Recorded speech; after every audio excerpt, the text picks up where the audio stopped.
İki qurbağa. Dənizkənarı parka gəldi iki qurbağa. Boyları balaca, biri birindən qoca. Baxdılar təbiətə, başladılar söhbətə. Keçmişdən danışdılar, qur-qur guruldaşdılar.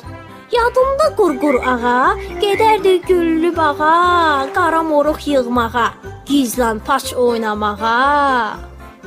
Bağa səs-küy salardıq, qur-qur guruldaşardıq.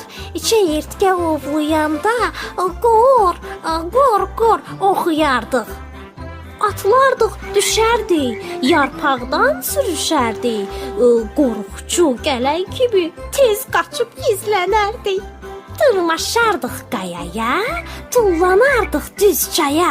Nənəmiz hirslənərdi, evə gəlin deyərdi. Müəllimimiz tısbağa bizdən şikayətlənərdi. Qovun onları getsin, direktora deyərdi. Yadımdadır, bir dəfə gölə düşdü zürafə. Onda nə qədər güldük, səbəbsiz düşük, ürəkdən şəllənərdi. Kədər nədir bilməzdi, biri bir söz deməmiş, oğunardıq, gedərdik. Bəs yadında yarışda siçanın necə ötdük, siçan cığallıq etdi, onu yaxşıca döydük.